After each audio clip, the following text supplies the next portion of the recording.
are my friends. Come along with me, see how the story ends. Different types of report, different types of podcasts. Hey, everybody, welcome back to another episode of Professional Hippies. We're your hippies. I'm Colton. This is Dylan. And hey, you know what? We're gonna do a little dance with you this evening. Turn them lights down low. Yeah, it's just us this week. We're gonna be hanging out with you guys. I'm speaking for myself. I'm genuinely excited. I feel like we've had a lot of people on. They're much We've got smarter some than amazing us. guests on, You like know, really good guests. Super good conversations, and I feel like the different arenas of life that we're genuinely interested in. That's the direction we're trying to plow towards. Is like rather than chasing shiny objects of whatever. It's like, hey, we want this to be fun. We hope this is fun for you guys. If you're not having enough fun, go to testkitplus.com/professional hippies. They will give you all the resources on how to trust strangers with the fun that they're trying to give you. If you like to grow more organic fun, that's a buzzword these days, organic.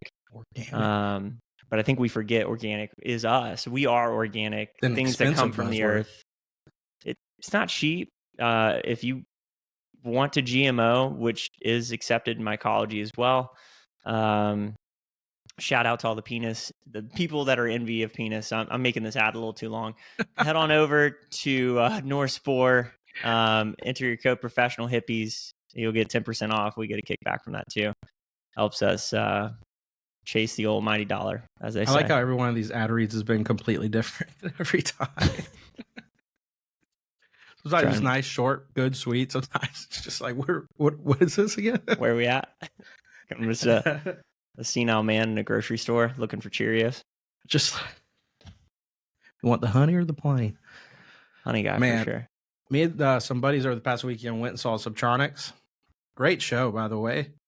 Being able to get to see them outside of a festival, a little bit like at the Ritz in Tampa. Mm-hmm. Man, that was awesome. It was definitely a lot different than getting to see him at a festival. Where did you see him at? The Ritz in Ybor. Gotcha. Yeah. It was like, you could tell he was throwing in some other things in there, some house music. Literally one of the songs, he goes, I was having a really bad day and I made this, so I'm just going to play it real fast. And it was completely different than the rest of the night. It went on for like 3 minutes, and then he was like, thanks, guys. And then went right back to his schedule.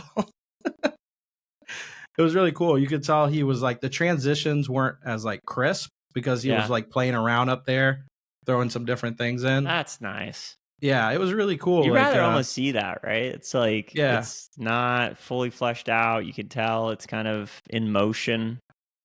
You could definitely tell that's where, like, at these smaller venues is where he's playing with different whatever he's coming up with, because you could definitely tell, like, okay, my fans are here. These are my fans. This is what's going on. Like, whatever I play, it doesn't matter whatsoever. They're going to love it. Yeah.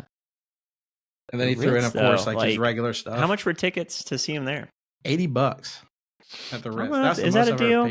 Yeah, I mean that's the most I've ever seen. I mean, I've ever paid for someone at the Ritz. Yeah, personally. Yeah, most of the time. You go by yourself? You go with a couple buddies, or a couple buddies? Yeah. It was a good time. Yeah, $80. I'd probably pay $80 to see him. 3 days worth, packed out. You make good money there.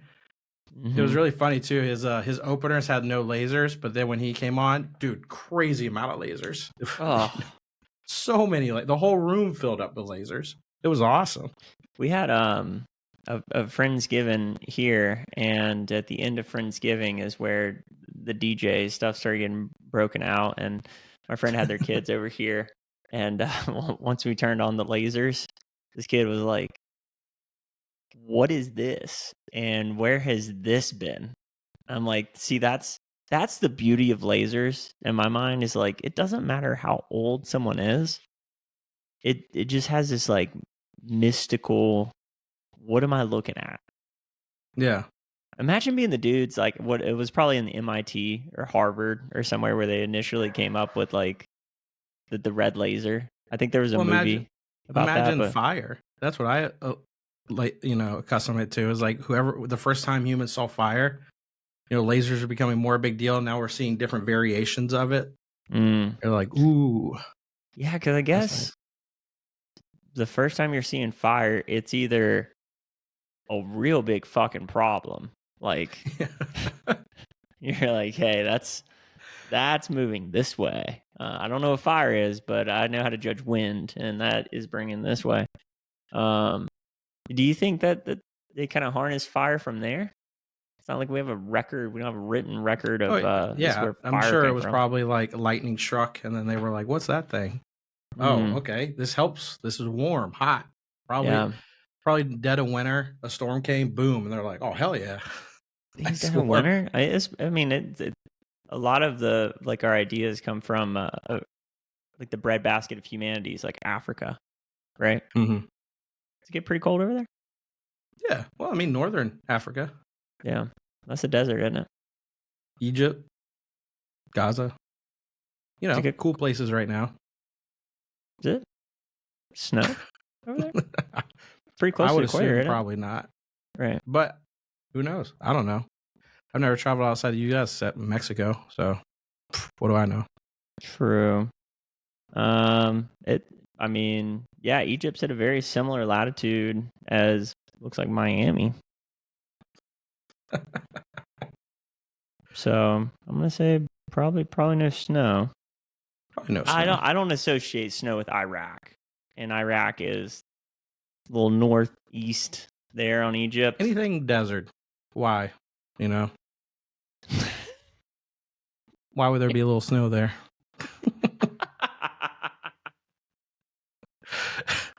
Maybe a little hail pops up. We got fucked up with some hail not too long ago. My neighbor cashed in on his homeowner's policy or whatever. He's like, I need a new roof. Cool. Going with it. Have you ever looked into the Farmer's Almanac? I mean, I know what it is. I've looked at it Yeah. before. Yeah. Yeah. That thing, I don't know how long that's been around, but it hits 8 out of 10 times, I think, is when they nail it. It said this year we were supposed to have an unusually cold winter. But that's kind of what happens with like Florida hurricanes. They go, all right, well, we're in the window for the big one. And that's what happened to Mexico Beach. They got rocked. Mm-hmm. Are you talking about Michael? Yeah. Yeah. When that came through, they go, all right, Florida, you're in the window for that big one that happens every 10 years. Oh, I don't know, man. I think when are we going to just go, hey, we are really fucking up the environment and we could actively do something about it? Why do you think it's so tough for us to make like macro level changes? Is it corruption? Too many people with too many ideas, with good intentions, money? I mean, I money think is all just, of it. There's yeah. just so many different directions. I mean, Elon's trying, but then like when you look at what that is, that's also harming, with the batteries and everything. So like you would have to inconvenience everybody to actually save the environment. And everyone's like, nah. Yeah. No. That's truly how you would save the environment is you just tell everyone like, hey, we're all gonna work from home for the next 10 years. You drive when you want to drive, you're going to see your family. We're not gonna stop you from doing that. You have free will to do that here, but everyone just work from home. Like the companies would have to be like, we're just going to allow everyone to work from home, and we're going to build grocery stores every few miles so you don't have to go as far. But then again, how far are you trucking food to get to those grocery stores? How far are you trucking roads to make the roads? There's so many different variables that go into it. Yeah. It is kind of weird too to think if like I definitely don't envy the position of anyone that's in legislation. That's just a very difficult act. Like if you treat it like a job, not like a money grab, politicians have a very difficult job because you're essentially playing a role in like Sim City where I mean, the higher you go up and the more impact you can make on society at large, either you're building this industry up, you're tearing one down, the stress involved, even like that was one of the measures they talked about with COVID. The stress of COVID probably killed more people than the actual virus itself. Because there were so many people that were suffering from chronic diseases already and they just kind Sure. of needed Oh yeah. that one thing to, cause higher blood pressure, to think. I mean, it's amazing what the mind can manifest when it thinks it's sick anyway. Yeah. Well, I mean, that's kind of how I took it. Is you should be kind of prepared at all times for something like that to happen. You got to eat healthy. You got to stay active. Just go outside. You don't have to be super athletic and fit, but you can't let yourself get out of control, because if something like that does happen, your body's at war with something that. You don't think there's an argument to be made though for like storing fat, right? Because No, there's an argument to be made to be storing fat, but I mean, like hibernation, right? That Yeah. we humans used to do that anyways all the time. We used to eat up a lot, and we used to store food and can it and everything because the winter was coming. But you nowadays, could be mobile. You could just store it on you. It can't, like, being fat's kind of like new age canning. yeah, but I wouldn't say it's new age canning at all, because being very, very obese is still going to hurt you a lot going into the winter months. I mean, you're kind of carrying around like the shelves, essentially. You're like, you know what? I need some yams. eat the potatoes. All right. God, can you imagine just like it's 14:30 and you see some fat bitch and you're like, oh God, look how fat she is. And she's got all that money to be like that. Yeah, I mean, exactly, right? Yeah. So like being fat used to be like the prod, like Gucci, You're like, oh hell yeah, you're dripped out. Look at that dude, he's got all that gout. Oh, he can drink everything. Yeah. Hell yeah. I think it was Caesar used to get made fun of because he had really white teeth. And at that point, one of the only ways to get your teeth white was like swishing vinegar or your own piss.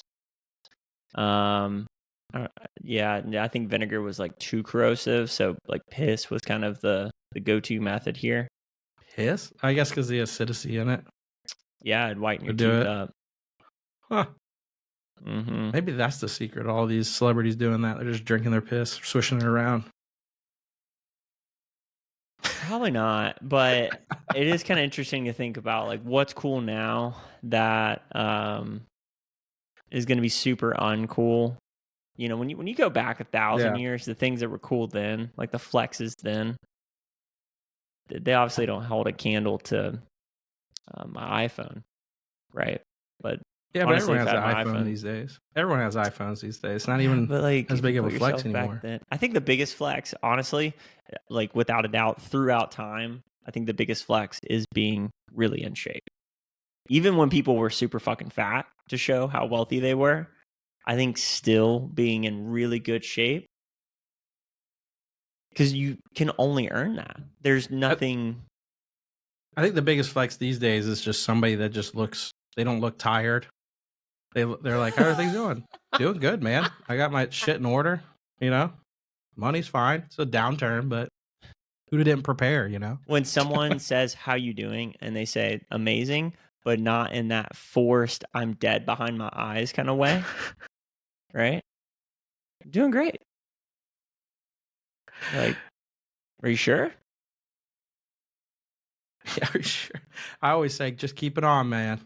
One step forward. Oh God, I can't stand that when folks are like, another day in paradise. Because I always knew in the office, people always did that to want to talk, and I just say it and keep walking. Like, I'm not talking to you. Like, one foot in front of the other. Keep on keeping on. Yeah, just the paradise one though, man. Those are the people I feel like are ready to end it all. Just one bad day away from like the edge of that desk looks super inviting. You ever just like open it up to someone when they ask you that? They don't want you to open up, but you just be like, you know what, man, I got these problems going on, blah, blah, blah. You're like, damn it. And you're like, just want to let you know you asked for this. I've done that. You just enjoy spilling it on them. Just unloaded. Like, all right, man, have a great day. I feel better now. I fucking did that at Burning Man, actually. Shit. Oh, is that when you were laying in that like big bench thing? And you were just talking with that random dude you found? Oh no, that was a beautiful moment. Yeah, that was really nice. No, that was towards the end when I was I was a couple sentences away from a psychotic break. I mean, I had a lot of stress going on. And I sat down and I just walked over to a random camp. I've been walking for a minute, walked up and sat in a chair, and they're like, "How you doing?" I was like, "Do you really want to know?" And I felt like 8 or 9 different sets of eyeballs go, "Yeah, what's up?" Yeah, actually. I was That's why like, we're "Do you here." mind?" I was like, "Hey, I'm just gonna dump my emotional baggage here. Can I do that?" And they're like, "Absolutely, fill it up." They're like, hey, get us some wine, beer. Let's get this man, get the show on the road. Peasants, whose shift is it? Yeah, whose shift is it? Whose shift? Actually, while you're talking, come do these dishes. That's another thing. Like slaves, very not cool. But you can see how it happened. I mean, if you had a lot of power and you didn't have anybody telling you any better, no one raised you with morals. Yeah, and back in the day, for sure. There was nobody stopping those powers. When I was back home, I didn't want to throw something away. And I asked my niece, "Hey, can you throw this away for me?" She was borderline elated. She was like fired up. She had purpose for those 10 seconds. She had purpose in life and was thrilled to throw away my candy wrapper. That always happens at a music festival. Nobody wants to get up, but eventually someone has to get up, and everyone's like, "Can you beer? Beer? Yep. Red Bull? Fire up water." Throw that over. Thanks. Yeah. And you do the whole, you just look at the line of corpses, and you're like, last call. When I come back, I'm going to be you. And as soon as you get back, they're like, "Oh, I forgot you left. I was going to, sitting down. This is that's your problem now." Planting it right here. Hey, speaking of festivals, Abby and I were talking about it the other day. And Electric Forest consistently is coming up as a front runner. You know, it's sold out now, right? Already? 2 days. Really? Yeah. No shit. Mm-hmm. So how about you get back in that thought process and see what you can come up with? Has it ever sold out that quick? It has been the past several years, because they have like Burning Man does. They have like a program, loyalty program, to where so the people just get back into it every year, and it sells out super quick. Do you think tickets are you could buy them secondhand kind of deal? I'm sure, but it's going to be expensive, like anything else. Yeah. I mean, because the other thought that I had around that was like Bonnaroo, if the lineup's amazing, but I made the mention to Abby. I was like, "Hey, it'd be nice if we had the Virgin experience together of experiencing something for the first time, right? Yeah, rather than listening to Dylan and I yap about remember this year, remember that year, fucking, because that happens. God bless her dealing with that. Yeah, but at the same time, Bonnaroo is I went so many years because it's a really curated experience. I mean, it's they got it dialed in. It's Dude, perfect. So dialed in. If anyone from Bonnaroo hears this, send us some tickets. We'll suck you off. I promise. I mean, we will be so far deep in the journalism tent. You know what? We could apply for that. Ooh, that'd be cool. Yeah, Luke got approved for that, and Will did. Will got approved, and he was a part of that. But the barns, the permanent bathrooms, like the barns are pretty cool too. All at the campsites, being able to have whatever's going on. They have like that lineup that Tom sent us for what was that, Ponce de Leon? I don't remember. That one looked cool too.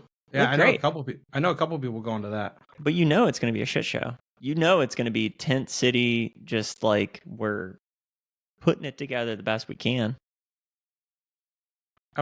Yeah, maybe. I mean, it's in a camping area like Halloween is, like Swanee. So it's just going to be probably a big open area again. I've been to Vortex multiple times, just to go there just for the springs and spent the night in the cabins and stuff. So they have they have permanent installations, but not for music festivals. So that's what I'm curious about. A Virgin festival though is pretty cool to go to. I went to Okeechobee's first one. Mm-hmm. That was one of the sickest lineups I've ever been to, because they were just like, we need to promote it. We need everyone to get to know this thing. So they got this huge lineup, and all the artists stayed pretty much the whole weekend, which was pretty crazy. And they would just like pop out on stage every now and then That's what you with other want. artists. Yeah, that was. I mean, yeah, they had some hiccups, but they were like fixing them as it went along. Like they knew there was going to be hiccups, so Yeah, which is really fun to up be a part of. and helped it. But like now, when Okeechobee, if you see a hiccup, they're not fixing it right away. Like when we were at this past Okeechobee, that at the main stage where all the porta potties just like got worse and worse. Oh, And you're like, how is that getting worse throughout the weekend? How is that not being cleaned out? yeah. They just left it. And you're Yeah. like, oh, thank God I'm not in GA for that one. Dude, yeah, that smell was rank. rancid. Oh, Ugh. I feel bad for all those people. I don't. VIP, Fucking baby. peasants. Yeah, so I did feel a little bit of hesitation maybe because of that experience. It was mainly the energy of the crowd at large, of just feeling like there's a lot of folks here doing drugs for the first time. Especially at Okeechobee. That happens a lot. You know? Yeah. And so just knowing geographically where that festival is, I'm like, that's a good point. I didn't even think about that. There's going to be a lot of rednecks at that festival. oh yeah, good old getting hammered boys. Yeah, there's going to be a lot of getting hammered. That's Yeah. a good point. Whereas usually people going to Bonnaroo to make that trip are going to be pretty like tenured for the most part. Peace, love, and hippies, man. They get a pretty like robust lineup too. Mm-hmm. So you get a pretty good diversity there. And you got to trip it out to Bonnaroo in order to get there. So yeah, it's you gotta a lot want more it. work. You have the diversity of stages. You know, that's the thing, is like if any moment I feel like I just don't want to listen to this, and I can go to a totally different genre of music. The Grand Ole Opry, or is that the Grand Ole Opry? Is Grand that Ole who? Opry. They're the Bonnaroo regulars. Well, I think because of the Nashville's right there, so the Grand Ole Opry house is right there. Yeah. So they'll come over and play that. And every time I walk by that shit's going on. Yeah, I'm like, world famous. Bad. I mean, it's not my cup of tea. You know, I'll hang out for 5-10 minutes, watch some of the stuff go on. I'm like, yeah, that's sick. And then keep going. Oh yeah. So that's what's cool, is they have so many things going on a lot. Like anytime you're going to another stage, there's another stage along the way to that stage. We typically do prep for that too. Like, hey, let's buffer. You know, we definitely want to go to that show, so let's give ourselves about 20 minutes to get there, because we know we're going to be chasing. That is true though too. Bonnaroo is huge. Like it takes a while to get from one side to the other. Imagine having bikes there. Like, that'd be awesome. Can we just you have the whole camping area, and then you open up like a little parking lot next to the stages for everyone to put their bikes? I think they do have that. You can bring a bike. No one ever said you can't. Pretty sure you're not allowed to have a bike. Why wouldn't you be able? I mean, you can't bring it into the festival area, but you can bike around the campgrounds. If that's true. I'm pretty sure you can bike around at Okeechobee. No one says you can't there. You just don't see a lot of people doing it because it's the hassle of bringing a bike all the way. Well, I don't give a fuck. I mean, after that experience of walking forever. Number camping lot 11. Dude, just imagine if we had bikes all those years. Like, that changes everything. It would have been awesome. It would have been awesome. You're getting everything. Hours of your day back. Well, that's what it was like camping in VIP at Okeechobee. You get hours back by camping there, right behind it. Like I wish just so you could have seen one time, like make that one walk back to where we usually camp at. It's about a mile back there. Yeah, it's fucked up. It is fucked up. Your legs hurt so bad by the end. Everyone's walking on the asphalt instead of the... I think the furthest I've camped was about a 25, maybe 35-minute walk one way. Whatever the equivalent, about 2 miles. So maybe about half an hour plus. If you don't get distracted. If you're like, I'm just getting where I'm going, head down. Someone talks to you, no. No, I think that was the first year I ever camped in a music festival. And by the first day, we were like, okay, so now we know once we're out there, the only time we're coming back is most likely when we're to sleep, and that's it. And you just pack everything into your camelback and go. Yeah. Yeah. That was, yeah, I remember that all the time, just being like, well, we're going in. I'm not coming back unless it's an emergency. Bring all your shit, whatever you need. Mm-hmm. That was so nice. I know I keep bringing it up, but that was so nice VIP at Okeechobee. You could be like, oh, I can run over there real fast and get it, come back out.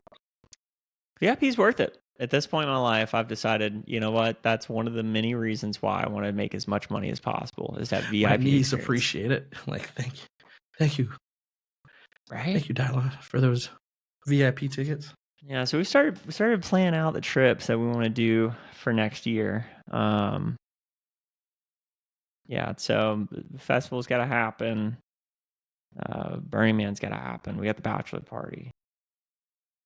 I guess past that, it's paying my taxes. It's been putting it all together too. Everything coming together. The bachelor party, that's gonna be in Key West. That's gonna be a nice one though. That's gonna be, I think, a lot more low key than. I'm looking for classy out of that experience. This is gonna be a more classy bachelor party experience. Yeah, for sure. I mean, the venue we got's insane.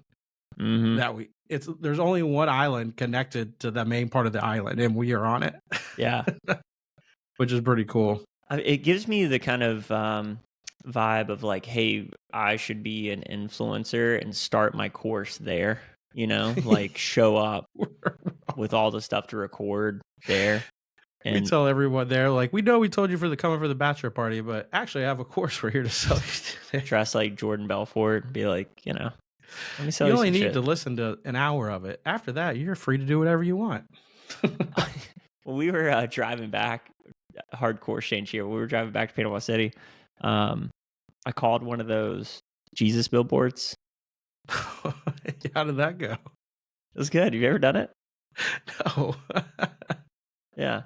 That's the second time I've called them, actually. So they're doing something right. Were they like, give us your ties, please? $5 per minute. I think there was a button for that, but I didn't press that one. The first time I called, they whatever messaging. So I got a lot of information. I was genuinely curious. I stayed on the phone with a guy for a minute, just asking him questions. But they have a whole network of billboards that some organization pays for. And the first time I got a hold of someone or something, I was really unimpressed. It was something effective like, do you feel lonely? Have you ever thought that you feel lonely because you're alone? And I just felt like, hey, that's pretty glaringly obvious, right? You're like, that's everybody. You gotta do something. You gotta do better than that. Yeah. So whoever I spoke to the next time, this guy was a pastor. They donate blocks of their time, and he was a nice enough gentleman. Felt older. Prayed for me to be sober for some reason. Imagine getting the Jesus call one on, and then getting the Cafe Risque on the line. The two Florida ones, and then getting the abortion baby one on. Just get them all. I asked him, I was like, do you guys intentionally put your signs? So I did fuck with him a little bit. I was like, do you intentionally put your billboards next to the ones of the babies? And he was like, what babies? I was like, the dead and dying babies. And he's like, what? I'm like, the abortion signs. Are you guys the abortion signs, or do you go next to the abortion signs? And also, footnote here, why don't we have any billboards that are pro abortion? There are. Are there? Yeah. Like, need help today, or like, hey, it's a choice. You can do this. Yeah, you would want to be subtle with that. You wouldn't want it's subtle, but yeah, if you look into it, that's what it is. Yeah. They're like, flush that baby. We don't judge you. 1-800, we don't judge you. We got a field. Don't worry about it. I feel like there should be more of those, because the Christian ones are pretty, like the Billboard Jesus ones are pretty in your face that you need Jesus. There should definitely be like a baby popping out of a woman, like, and it just falls behind the billboard or something. Like it goes behind, like the door, like it just drops out of the woman, and the trap door opens up, there's and a it just fucking there's a big green dumpster under the billboard. it just falls down. And there's a baby hanging.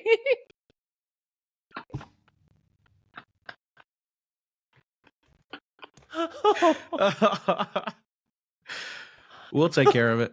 Don't worry. You just put the billboards by a landfill.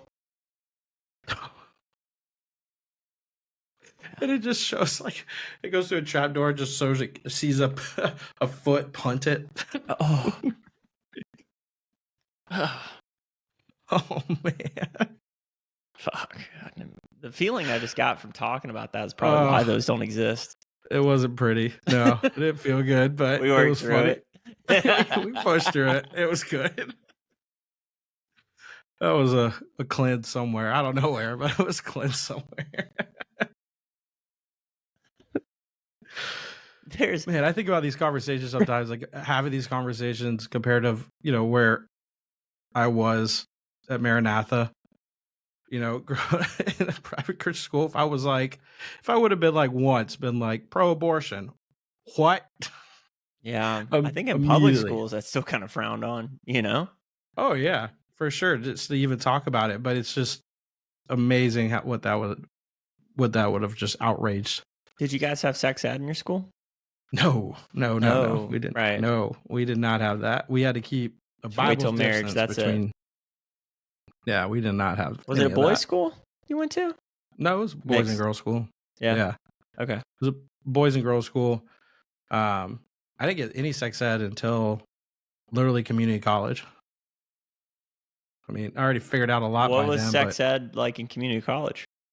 It was the anatomy class or whatever, right? Where we're just learning about human anatomy or whatever. And then just one day he goes, all right, we're going to put it in a circle. And he goes, I figure most of y'all already know what this topic is, but if you got questions, we're going to talk about it here in front of everybody. Like, let's just get it out. Like, this safe space. Let's do it. And people did have questions.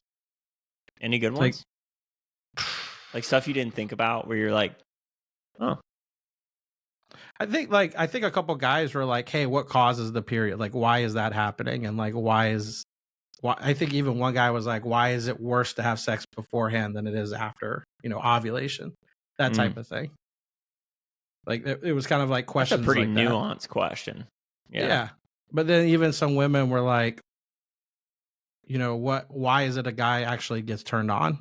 That type of thing. Like they get turned on and then they get hard, but like women, they get turned on and they get wet, but then they're like, I feel like men's different. Like that kind of conversation was coming up. Like, what's the difference in those? Was it a true story that a man recently shot his doctor because he got an erection from getting a prostate exam? Yes. True story. Do you think he was just harboring some really deep, gay, dark thoughts?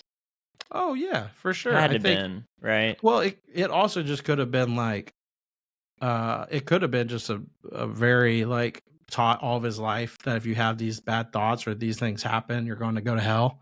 And he could have thought like, I'm going to hell now. Yeah, I really want the doctor to slam me, just fucking rub me out. And so he's like, I got to kill this son of a bitch so I don't get tempted by the devil. Do you hope when you have to get that done that you get hard and have an orgasm, or do you hope you don't? Because you're like, do you get a free one? Here's the deal.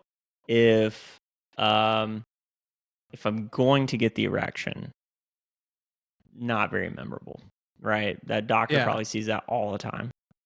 They're like, that's normal. Probably in rare company if you're throwing a wall hanger during your first prostate exam. I mean, that's got to be rare air where the doctor goes, this is equally as awkward for me as it is you. Or does he go, got one? Yeah.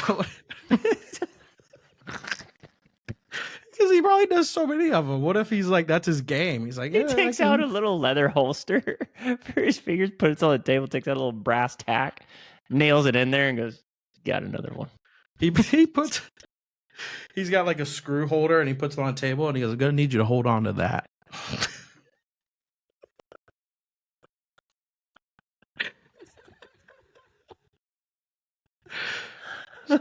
Gonna need you to put both hands on it. Cough. What do you think a prostate exam is like for a gay man? I mean, obviously, that's another walk in the park. I mean, it's just a day getting ice cream for them. You know what I mean? But are gay men? Do they search out a hot doctor? You think?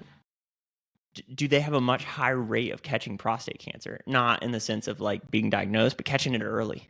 Because their partner's like, hey man, I'm back here scrubbing your asshole and something feels different. Do they have a much higher rate, or because they keep getting relaxed from there, do they have a lower rate? No, I'm not saying higher rate. Like, I think it would just be across the board. Oh, I don't because think being gay or straight influences your likelihood of getting prostate cancer. I'm saying them having, this is similar to a woman getting a mammogram by her husband all the time. If he's just obsessed with grabbing her boobs and feels a lump, right? You would catch that much sooner than someone sexually estranged from their wife. That's a good point. Yeah, that's actually a good point. They probably get diagnosed a lot more. I mean, do they? I would assume so. Does their partner go, this is kind of like a added for his pleasure kind of moment? Maybe he likes the bump. I would assume that. How much of a piece of shit you feel the bump and you're like, oh, I kind of like it. I don't want to fucking mention that. It's like one of those gas station condoms. Oh, man. Do I mention this? That sounds like a radio call in. Like, hey, Bob, I got this problem. Oh, God. No, it's for Dave Ramsey right there. That's a Dave. We don't want to have insurance. I don't know if we could afford it. I don't know. I got the insurance. It's financially keeping us together at the moment. Yeah, well, you know, Bob, I appreciate your call in. You need to put some cash in an envelope. Save up. Credit's the devil. And the devil definitely was influencing you having anal sex. Okay. So you need to repent and save some money under your pillow. I would definitely think, like, at least to get a hard on, just to be like, I got a free hard, out of it. Or, yeah, just to be like, hey, I know that. You struggle to get it hard. This is where this conversation no. is What I'm leading saying me. is, like, this part of your body is supposed, like, you're supposed to get, like, you're supposed to get turned on if they're tickling that back there, right? So sure. I'd be like, oh, cool. I do get hard on from that. Sweet. Like, I don't know. This tells me you're not getting your backdoor pickle tickled. No, definitely not. I don't want that to happen anytime soon. Well, maybe you should be open to it. I'm saving myself for the doctor.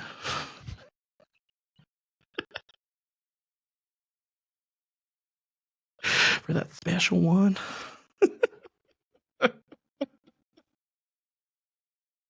Are you going to have that conversation with him or before or after? Oh, after for sure. He shouldn't know. He doesn't need the pressure. No, I don't want the pressure. Let him know. Like, you do your thing. It'll be all right. Yeah. I imagine you'll go into that pretty relaxed, buddy. I don't think we have to worry about you. Just smell a couple of poppers. It'll be fine. Have you sniffed any of those before? Oh, yeah. Yeah. Okay. Shit. I went to a buddy's party, right? He was very it was a goth dude in our fraternity, and everyone had gone home for the holidays except me and another guy. And we hit him up and we're like, hey man, what you got going on? And him and all of his goth friends were throwing the party. So we went over there and we taught them how to play flip cup. They were being so shitty. Like, we ended up pouring full beers in our cup to chug it and then flip it. And we were still winning. So we ended up getting trashed, right? And then they were passing around that little bottle thing. And we were like, oh, cool. Like, what is that? So we hit that. And it obviously it opens up your butthole, but I didn't know that's what it was doing at the time. I was just fucking high as a kite whenever I sniffed it. So me and my buddy were just passing it back and forth, sniffing it for 2 hours, just back and forth, to the point that our buddy running the party came over and was like, I'm gonna take that away from you guys. And y'all keep drinking, but that goes away now. By man, that was one of the worst headaches I've ever had the next day Yeah, that's off gotta of have that been thing. Yeah, I've never straight done it again chemicals. after that, but it was just straight chemical fume to the I forget nostril. what that's also used for, but it's like cleaning something pretty gnarly. I don't know. I had a dude explain it to me. At a underground party here in Austin, some bar that would only open up, I think, at 2 or 3 a.m. Whatever time the bars here closed, this place would open, and they were serving liquor out of water bottles. So Convenient. very clearly a underground operation. Literally Anyway, a speakeasy. Yeah, I mean, yeah. You had to know that where the location was, all that good stuff. But yeah, a guy at the party, I saw him doing popper. I was like, oh, I've never done one of those, And he's like, yeah, you try if you want. Ask him what's in it, and he's like, well, he's like, hit it first and see if you like it. I was like, oh, cool. And he's like, yeah, this thing runs through some brain cells, so I'd be careful about partaking in that. Yeah, I did. It was great at the time, and I was having a good time. And thank God my buddy pulled that away from us because we were just going back and forth on, just sitting down, like talking, and just keep hitting it back and forth. Man, that shit hurt the next day though. Woo. Yeah, some of the best stuff, some of the worst stuff, it feels like the best stuff for you while you're doing it, and then you wake up next to your doctor one day and realize I shouldn't have booked that exam.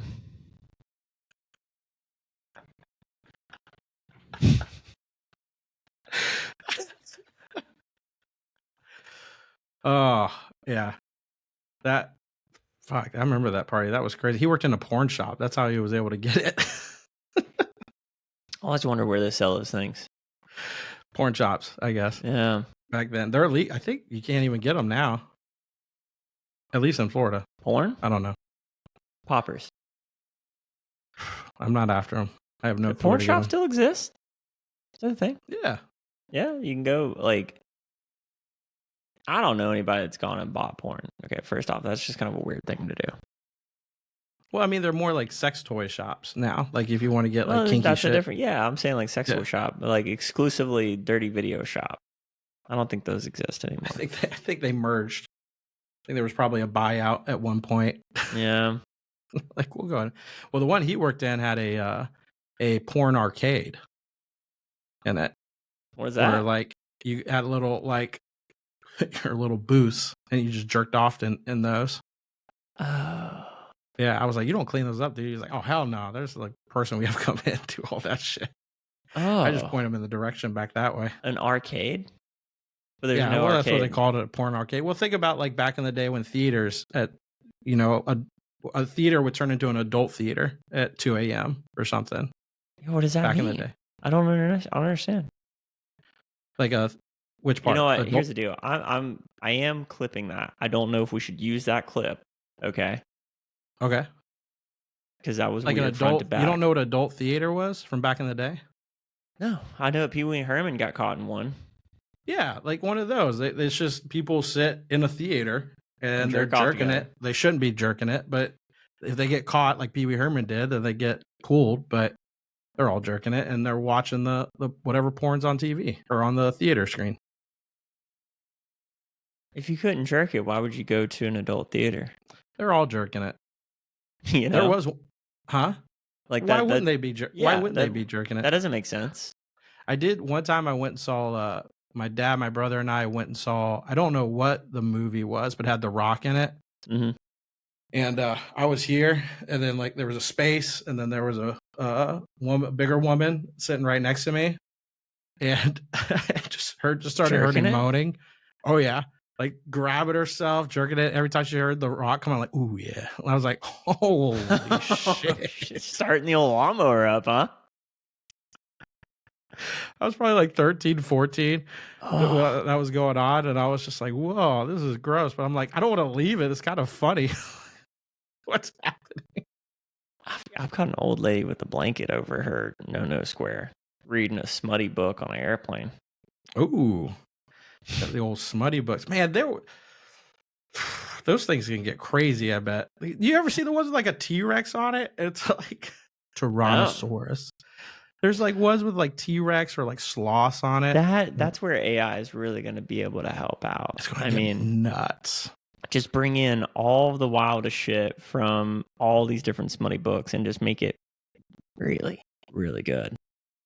Because just pump one AI channel with like all the smutty books and be like, now. I mean, how far away do you think we are? Like, they already have VR porn, right? Mm-hmm. And now they're doing like augmented reality glasses. Well, I think the Quest 3 now from Facebook is pretty augmented reality, and the Apple product. So there's a lot of like augmented reality, virtual reality stuff. How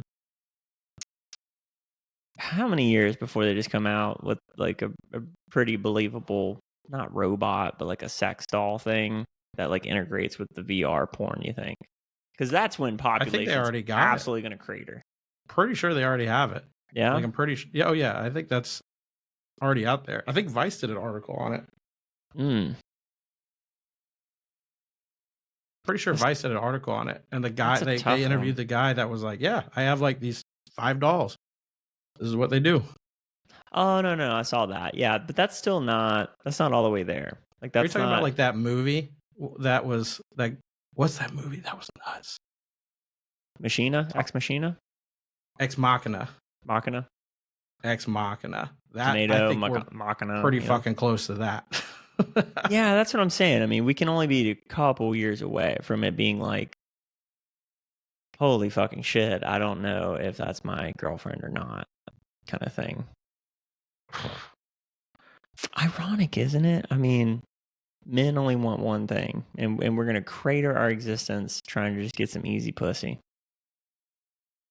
Do you think it would be... you think women or men would win that race? Of what? Just being like... So if there was one race to survive, which one's it going to be? Men, for sure. That's not even fucking close. Yeah, that's not even fucking close. But then again, I kind of like had a rebuttal in my own mind about like, I think there's a certain amount of challenge that a certain percentage of folks, like you and I both can attest, like if we didn't have a partner that challenged us, it wouldn't be attractive.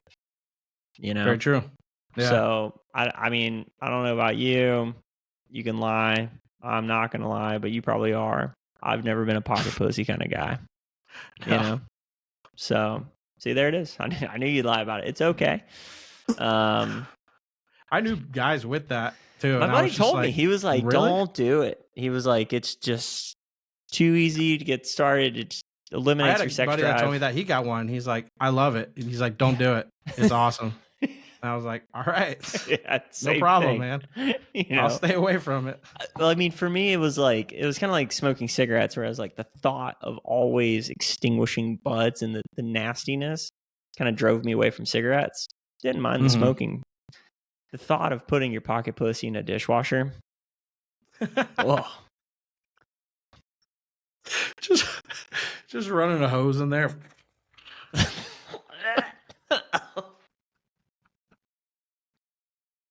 Because you're not going washing machine on it. You know what I mean? You have a roommate and he's like washing it. He's like, oh, what's going?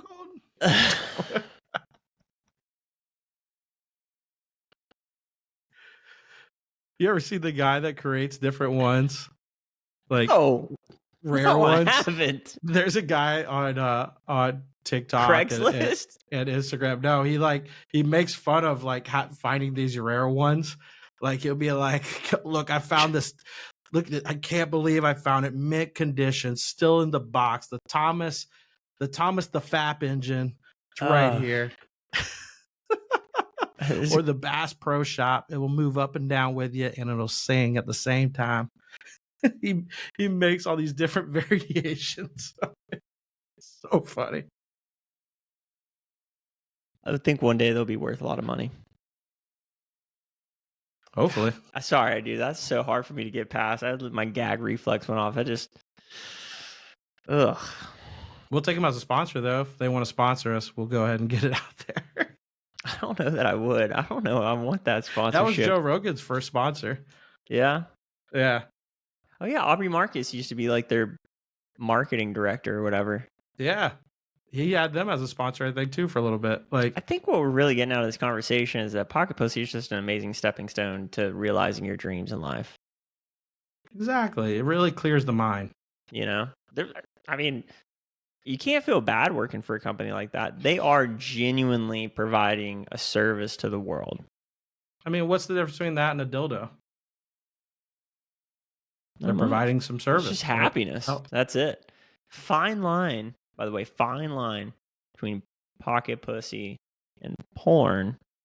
And I tend to side with the idea that porn's kind of fucking evil. I mean, it's just proliferating our minds and making us believe things that are totally fabricated, untrue, exaggerating our imagination, and kind of like preying on our primal instincts.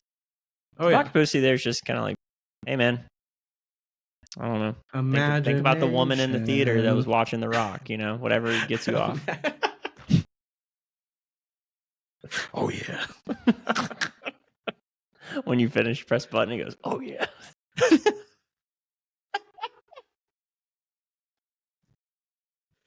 It just does some WWE sound. More beer.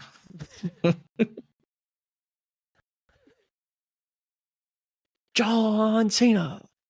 Woo! I mean, at the end of the day, though, I think those are the kind of companies. I mean, I'm going to say this respectfully, not those companies, but working for a company that gives value back to the world is what you want. You know, you want to build a company you can be proud of. You want to work for a company you be proud of, and I think it makes for some incredibly interesting team meetings at the Pocket Pussy Foundation. What about OnlyFans? Because it wasn't even created for what it is now. It was created for like artists to connect with their fans. What a great way to pivot too. I mean, a case study on just going, you know, this is what it turned into.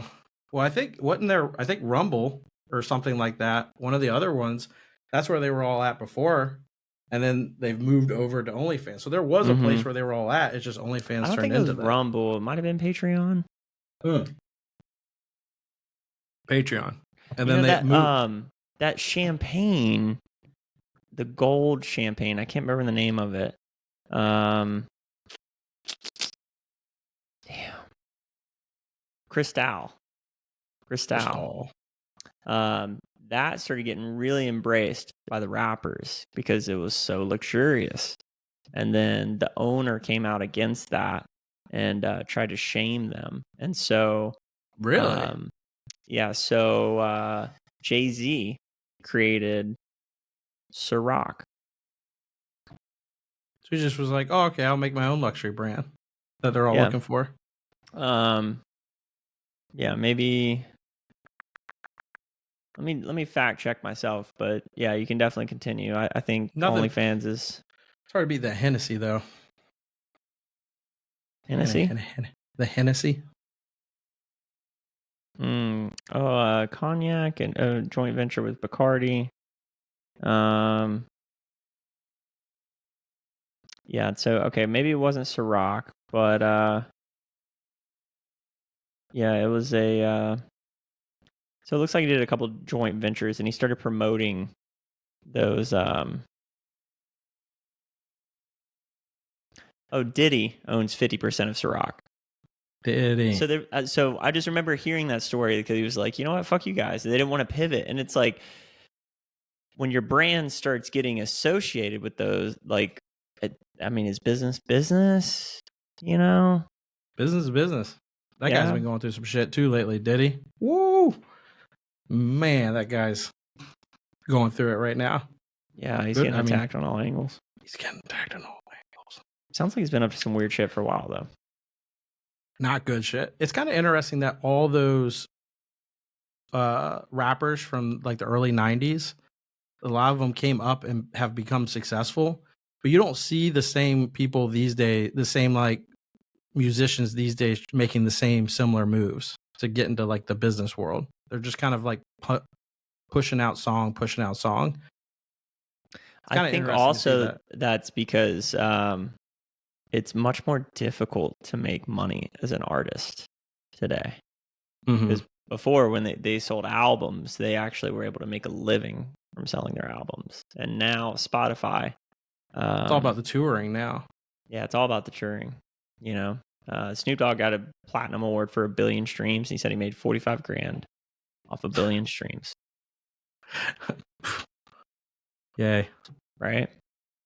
So it's like, yeah, I mean, you're either selling like merch or your ability to influence, you're selling ads when you're doing videos, or you're touring. I mean, how else are you really making money from your IP? Yeah.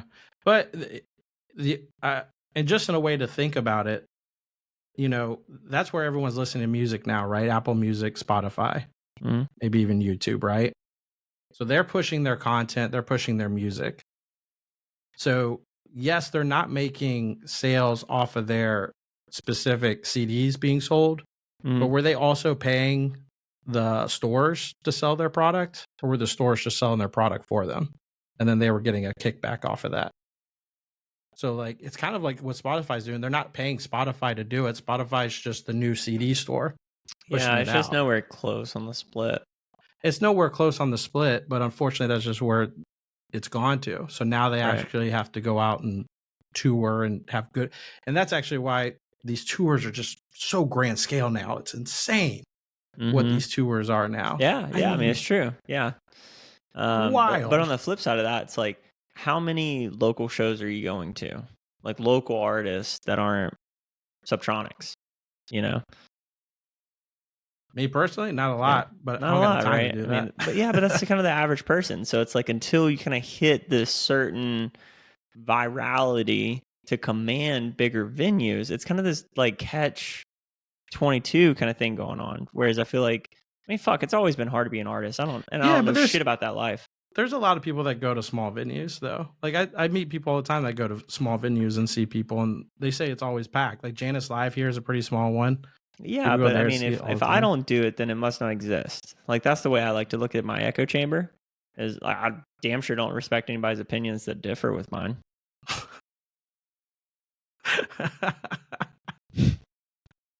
So how you go through life? Unless I read it out of a book, then you it's read true. Blue. That's pretty tall. It's short as fuck. Yeah. Well, no, those are facts. Right. I like to live in the gray area of opinion. I love watching you just pick a fight at a festival with somebody. I love picking them. I think I probably do the same thing, but it's just fun watching you do it. No, you like to pick the fights at camp. That is when you like to get a little spicy for no goddamn reason. Once you're outside of the camp, you're just laissez-faire, live and let live. It's okay, man. Someone busts you. No worries, buddy. Whatever. You know, if someone's having a funny conversation, you're kind of like the audience, right? Where someone can look at you and you get like this just clap or just laugh signal, and I just see your brain flicker on. You're like, this is entertainment. I dig it. When we're back at camp, you'll pick a fight about fucking nothing. Nothing, dude. And that's when I'm in my live and let go, and I'm like, dude, it's all good. You're like, it's not all good, dude. The fuck? I wanted cold fruit snacks. It's a strawberry, not watermelon. Come on. Yeah. I don't know. I mean, people are built different ways, and you know, sometimes I get intimidated by people that I think are exponentially cooler, and it's like, were they just born with a way that they understood how social constructs work and they're able to navigate that consciously? Or is no one home and they're just floating through life and people are just attracted to just people that just take action? Well, that's what I was talking about earlier, was like those people that just, what's better than someone just being chill and they got their shit together and they just don't care what anyone else thinks. Like, that's attractive to a lot of people. They're just like, yeah, if you like it, you don't. If you do, cool, I'll talk to you. Mm-hmm. That's how I kind of go about things. Just like, want to talk about it? No, all right. Keep on moving. That's the best way to be, right? I appreciate your opinion. and I don't. But I ain't gonna I'll go either way with you. I mean, that's how I navigate politics with a lot of people. It's like, listen, man, I can appreciate your opinion. I think it's dog shit, but I can understand how you arrived there. Yeah, whenever I get like conversations about politics, I always go. They always ask me why, and I go, no. Let's. I want to figure out you. What's going on with you? Why are you like that? And they're like, Right. well, this and that, and I go, well, talk about that more. And you always find a limit. There's always like and it comes up pretty quickly because they haven't thought about it a lot. Because there's got to be a term or a phrase for, I mean, when you're having a conversation around politics, you're really squabbling about nothing. Like Nothing. It's both sides are being played. There's so much collusion and corruption, top to fucking bottom. Your vote matters. It does matter. My economy professor in college, it still rings in my head that he like wanted to bring in statistics, say like your vote doesn't matter. I'm like, it does for sure. It's a rigged system, but it's a system, and okay, whatever. But yeah, when you get into the finer battling nuances, especially like all the way to the top kind of stuff, I guess the stuff to really give a fuck about is your local politics. That's the one to give a shit about. That's where you really probably want to have a fleshed out opinion, because you will see kind of the effect. Case in fucking point, my mortgage went up $1,000 a month for the next year. Ugh. Right? Yeah. Gross. Because my county taxes went up and my homeowner's insurance went up. Time to get the hell out of Dodge. I'm like, same stuff's happening in Florida, man. It's coming. There was a conversation I had with somebody about like they didn't like Elon because they said he was making all the wrong moves and with X and all this and all the other stuff. And I go, well, let's talk about that. Why he gave all these reasons, right? And he was like, this is a positive, this is a negative, this is a positive, this is a negative. And I go, it just sounds like you don't know you can't make up your decision. So you're choosing to go a path you don't know. And he goes, what do you mean? And I go, Elon's above everybody else right now. He's above politics. He's above he's at Rockefeller kinda status at the moment where it's hard to touch him on where to go. And a lot of people don't know how to read that and what to do. And a lot of people are getting upset because he's saying what's on his mind because he's untouchable at the moment. And people aren't liking that someone at that high of power can do that. And I go, but hey, you always say, man, I wish I could do this. I wish I can do that. And he's doing it. Yeah. Why would you be against? You might not agree with everything he's doing, but why would you just like not like him as a person if he's kind of doing so what many people want to wants? see him fail? So many people do, and he's playing both sides of the aisle so well. Yeah, so well. It's amazing to watch, and he's at a status that very few people in all of humanity have ever reached. Mm-hmm. Yeah, I mean, no, he's definitely in rare air. Guy. Yeah. And I had to be like, I choose. You do have to make a decision whether you do like him or not. You don't even have to. You can just be normal about it. But a lot of people want to make a decision. I go, I can't hate on the guy for being where everyone is trying to get to in life. This is what we're all trying to get to in the American dream. He's achieved it. Why would I hate on a man doing that? Yeah, there's no real reason to, other than being jealous, and a lot of people jealous. Yeah, he's doing his best. He's having fun with it.